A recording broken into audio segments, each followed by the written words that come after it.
Hello, hello, hello, and welcome back. It's been a while. Blackfilm.com.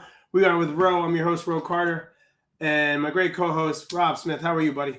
I'm doing great. I'm doing great. How are you, Ro? Good, good. Been a minute. Been a minute. It has been. It has been a long time. We kind of matching. Both. Wait, we're going, for the kids. Exactly. Exactly. So we're getting close to the Oscars. I will be attending the Oscars this year with Rob, so that'll be interesting. Maybe try to do some photos before, update the stuff, do some things. Oh yeah. So in doing so, we have a couple of weeks, 3 weeks left. So we want to do the movies that are being nominated. The two movies we're going to do today is Frankenstein and One Battle After Another.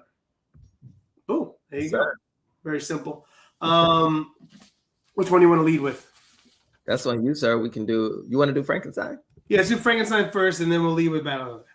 So Frankenstein's based on the best-selling novel. It's basically on a brilliant but egotistical scientist who brings a monstrous creature to life in a daring experiment that ultimately leads to the undoing of both the creator and his tragic creation. So we all know the story of Frankenstein.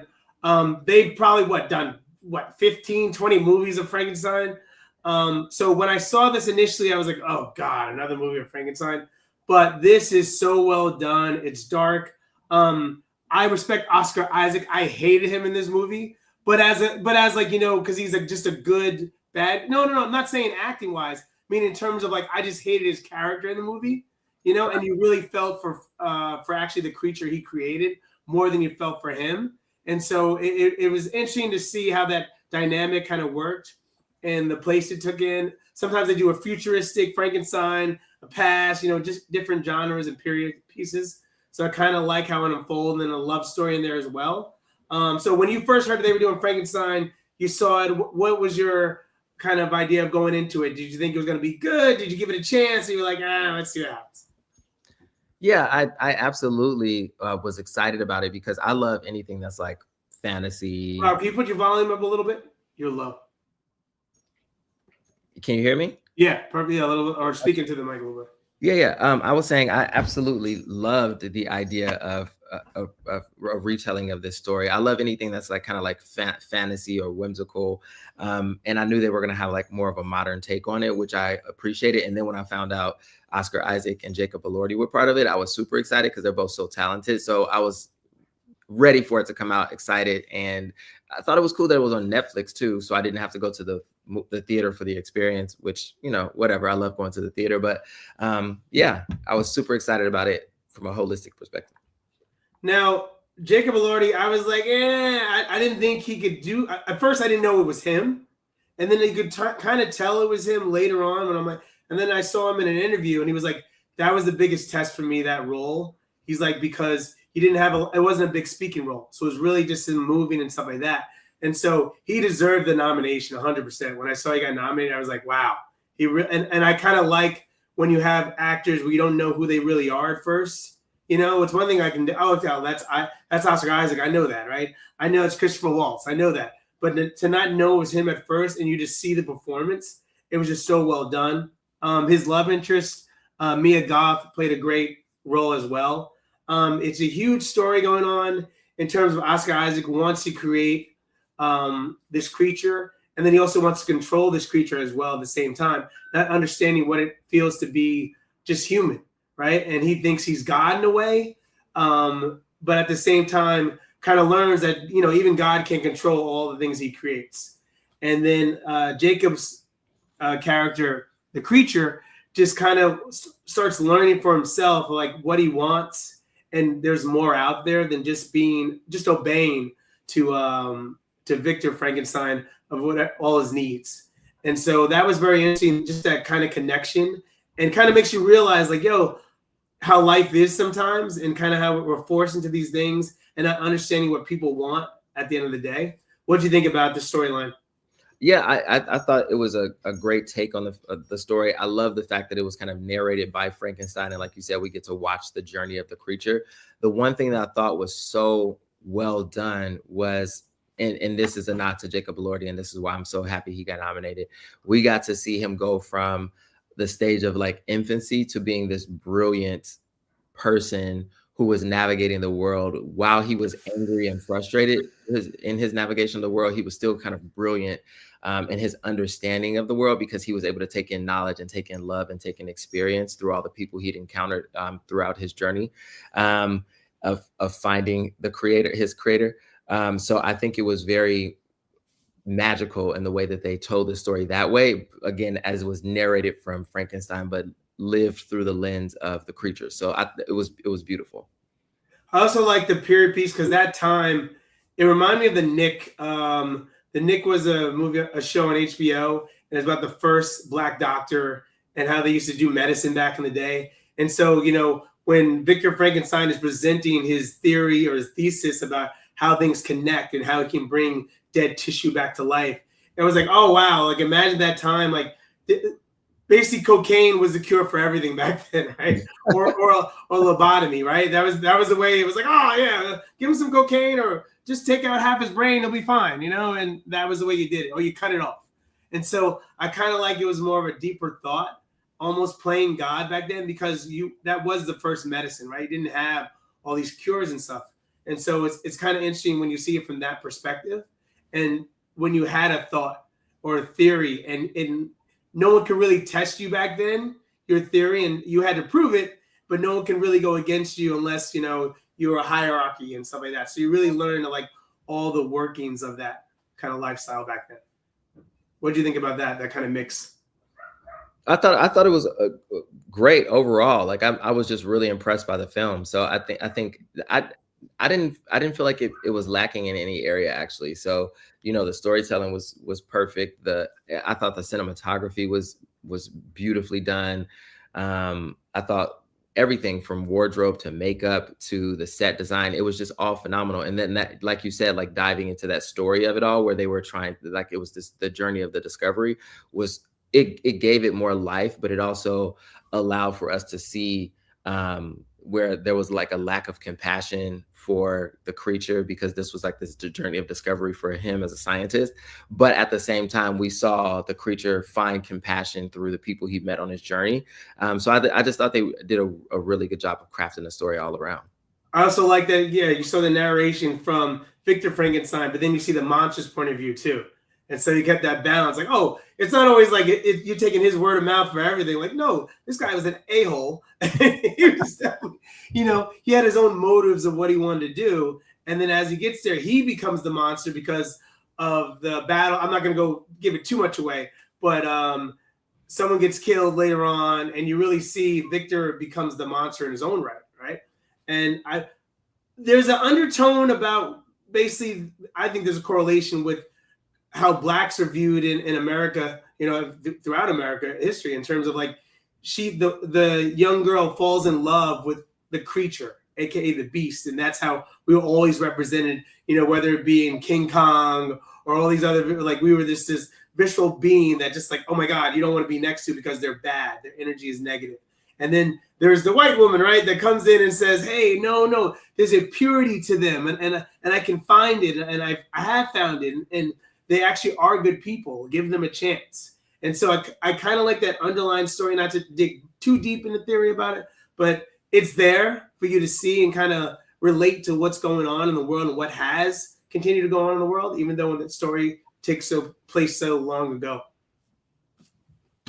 Anything you want to add to that? No, I think that's an interesting take, and I didn't view it through that lens, but you know, I think that's not saying it's overall, but I mean, it's a way you could. You want to go. It's a good perspective to take too, because I think there's something to be said too about the idea of like testing on Black bodies, which has been done through the history of time, and then the idea of Black people having this strength or will to fight pain. So it's like we can exist through those things, and as we've been like tested on throughout time, that's kind of been the theory. Oh, they can take the pain.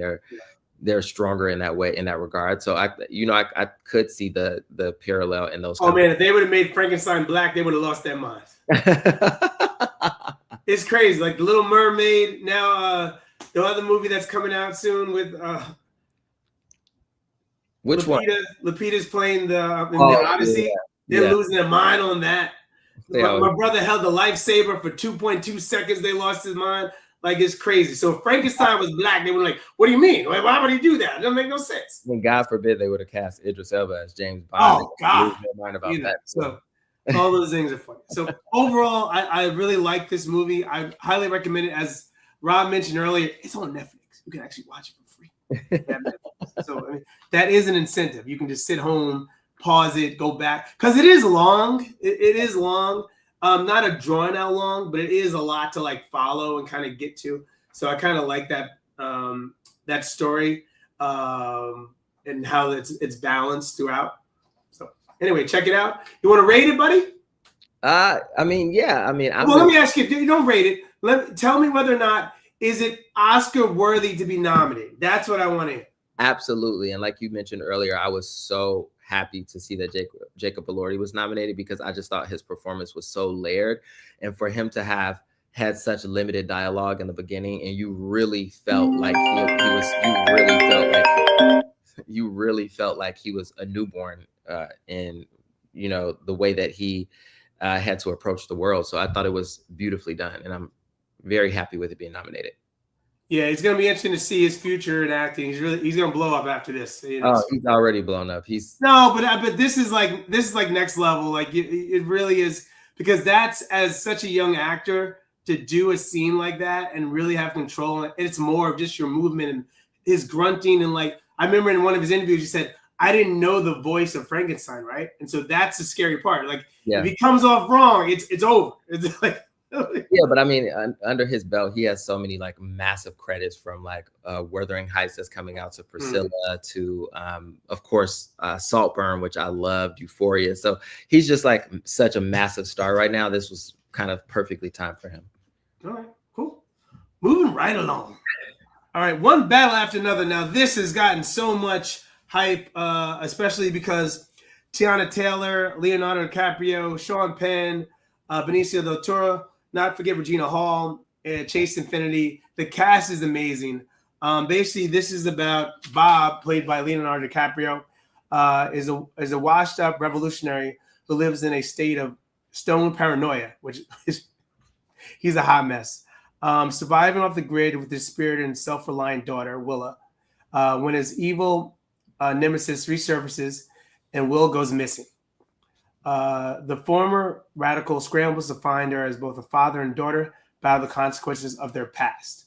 So basically, Tiana Taylor's character and Leonardo DiCaprio are freedom fighters. Tiana Taylor is off the hook because she doesn't care. She just does whatever she wants. In the beginning of the movie, you see them kind of raid a camp, and this is where Sean Penn's character comes in. And in the camp, she sees a sergeant in one of these rooms, and she has him hold him at gunpoint, but she plays a sexual game with him. And this leads into chaos later on down the line.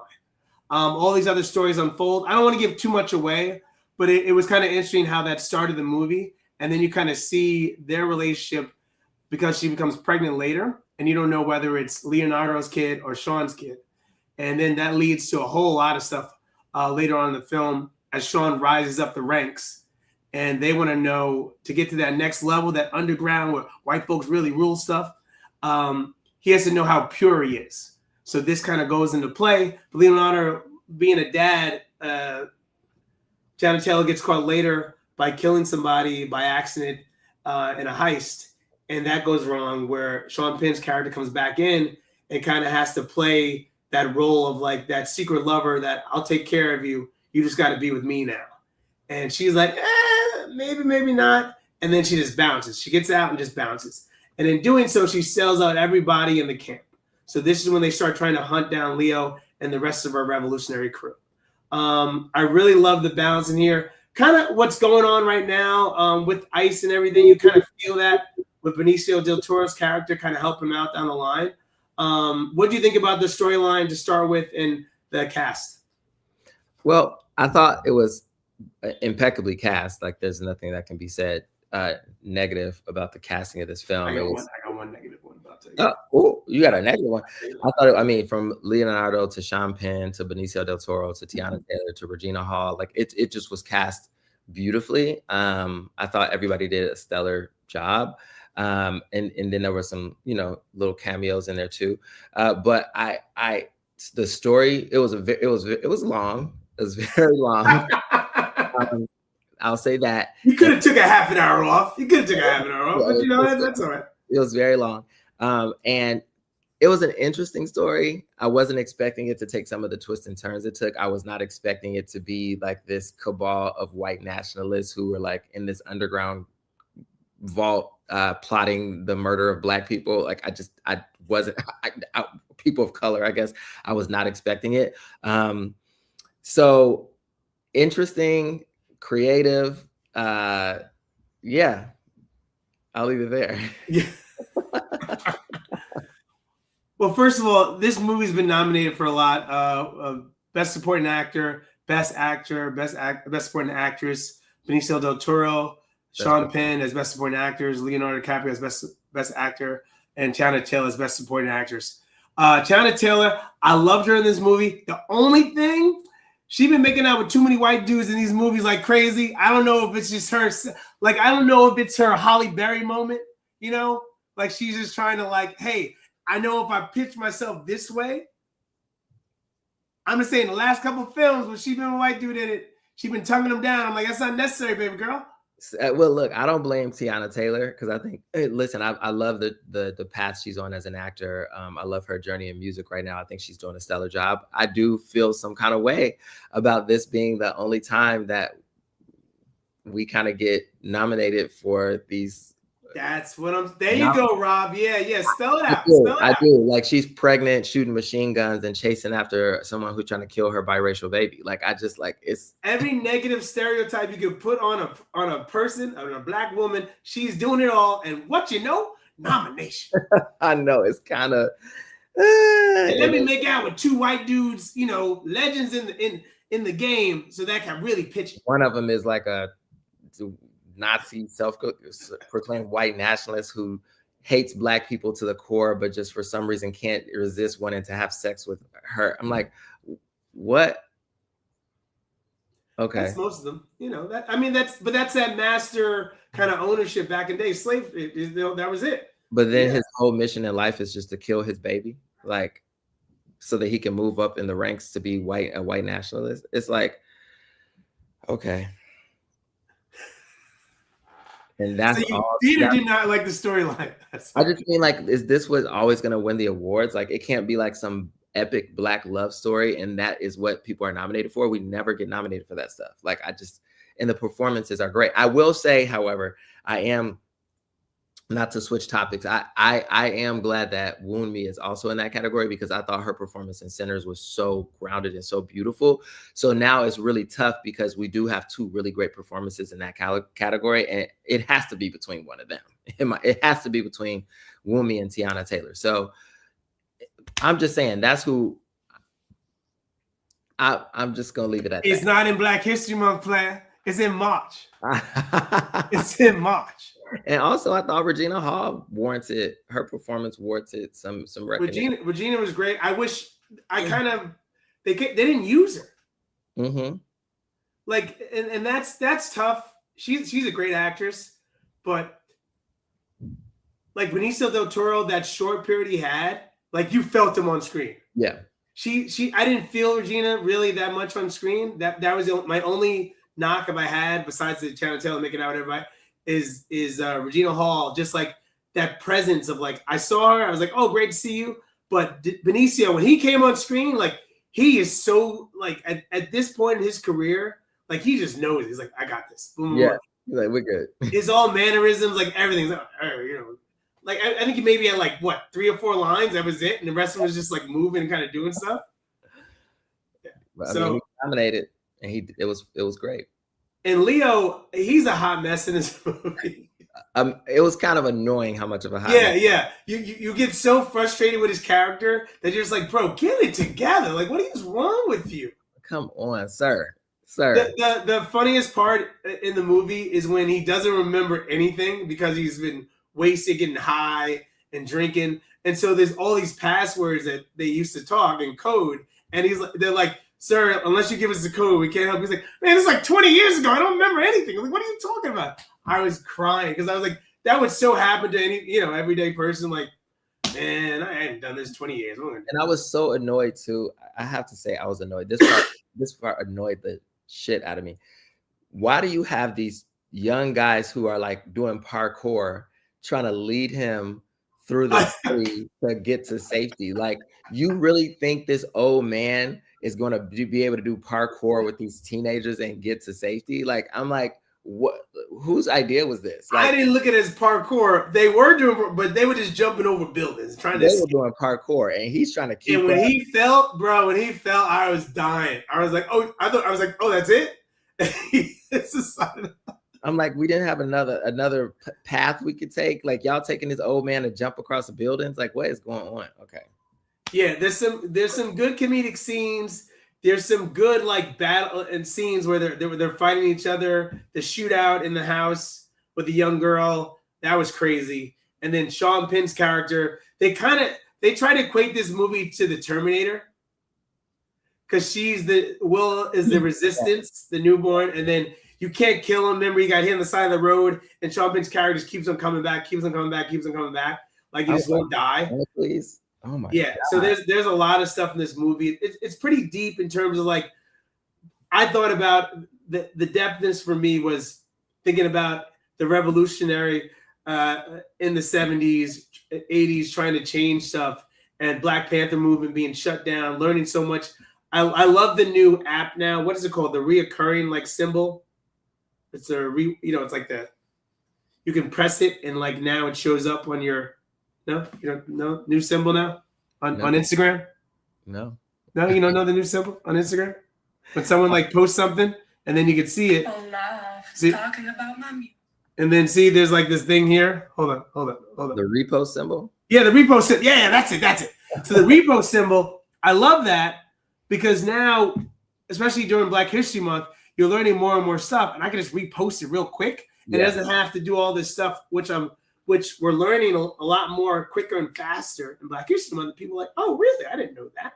And so if you haven't learned about the Black Panthers and what actually their point was, I kind of felt this here. It was like, oh, this is why they were fighting.